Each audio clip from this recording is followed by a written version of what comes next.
Tuhan, haleluya. Bapak Ibu saudara dikasihi Tuhan, kita bersyukur kepada Tuhan karena hari ini kita diberikan hari yang indah. Kita bersyukur karena kita dapat merenungkan firman Tuhan. Kita akan membaca Injil Matius pasal 16 ayat 24. Lalu Yesus berkata kepada murid-muridnya, "Setiap orang yang mau mengikut aku, ia harus menyangkal dirinya, memikul salibnya, dan mengikut aku." Haleluya. Apa yang sudah dikasihi Tuhan, Yesus menegaskan kepada para murid pentingnya mereka mengikut Tuhan Yesus. Mengikut Tuhan Yesus berarti hidup menyangkal diri dan memikul salib. Seperti Tuhan Yesus yang mengambil jalan salib, maka semua pengikutnya pun harus mengikuti jejaknya. Penderitaan dan penyangkalan diri yang bagaimanakah yang dapat dikategorikan sebagai salib yang dimaksudkan oleh Kristus ini? Jika kita mencermati konteks pembicaraan Kristus, maka penderitaan yang Kristus maksudkan adalah penderitaan yang kita alami karena pengiringan kita kepada Kristus. Penderitaan karena kesalahan, kemalasan, atau karena kejahatan yang kita lakukan, itu tidak dapat dikatakan sebagai salib Kristus. Tetapi penderitaan karena kita memberitakan kebenaran, kita memberitakan Injil, itulah salib Kristus. Ketika kita memberitakan Injil dan melakukan kebenaran, kita akan mengalami cemooh, penolakan, tekanan, penderitaan, dan aniaya. Bapak Ibu saudara dikasihi Tuhan, mengapa kita harus memikul salib setiap hari?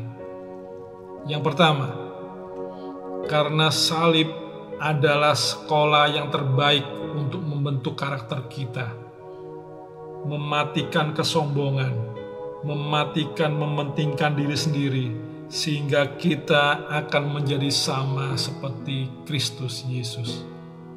Untuk menjadi serupa dengan Yesus, tidak ada cara lain selain menjalani apa yang Yesus jalani. Memikul salib setiap hari artinya tidak ada kata istirahat, tidak ada hari libur. Memikul sekarang, hari ini, besok, dan hari-hari seterusnya. Haleluya. Yang kedua, kita akan baca kitab Filipi pasal 1 ayat yang ke-29.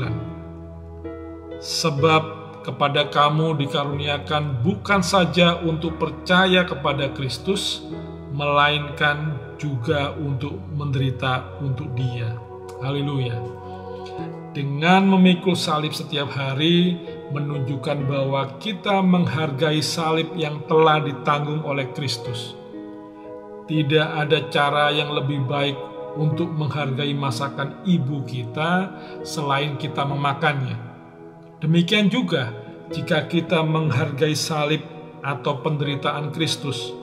Bukan saja kita terharu dan menangis ketika kita mendengarkan kisahnya, tetapi kita harus juga ada sikap hati yang mau ikut mencicipi dan ambil bagian di dalam penderitaan Yesus.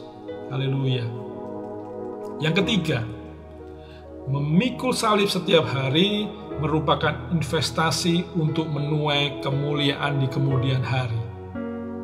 Tuhan Yesus dipermuliakan karena Ia telah menderita. Bagaimana kita sebagai tubuh Kristus akan dimuliakan bersama-sama dengan Dia jika kita tidak pernah turut menderita bersama dengan Dia. Pada kitab Roma pasal 8 ayat yang ke-17 berkata, "Dan jika kita adalah anak, maka kita juga adalah ahli waris." Maksudnya orang-orang yang berhak menerima janji-janji Allah yang akan menerimanya bersama-sama dengan Kristus, yaitu jika kita menderita bersama-sama dengan Dia, supaya kita juga dipermuliakan bersama-sama dengan Dia. Haleluya. Kehidupan Kristen yang berkemenangan dimulai dengan kehidupan penyaliban yang terus-menerus. Sebagai murid Kristus, kita juga harus meneladani Tuhan Yesus. Kita harus siap menderita, berkorban, dan melayani sebagai saksi Kristus. Kita pun harus memelihara kesetiaan kita dengan suatu ingatan bahwa segala jerih payah kita di dalam Tuhan tidak sia-sia. Haleluya, puji Tuhan. Mari kita berdoa. Bapa dalam surga, kami mengucap syukur untuk firman Tuhan yang boleh kami renungkan. Terima kasih Tuhan, Engkau sudah menebus kami di kayu salib dan memberikan keselamatan kekal dan kemenangan bagi kami. Tuhan, kami mau belajar menyalibkan diri kami bagi Tuhan. Berkati apa yang kami lakukan pada hari ini. Semuanya untuk puji, hormat, dan kemuliaan nama Tuhan. Di dalam nama Tuhan Yesus Kristus, kami sudah berdoa dan mengucap syukur. Haleluya. Amin. Tetap semangat. Tuhan Yesus memberkati.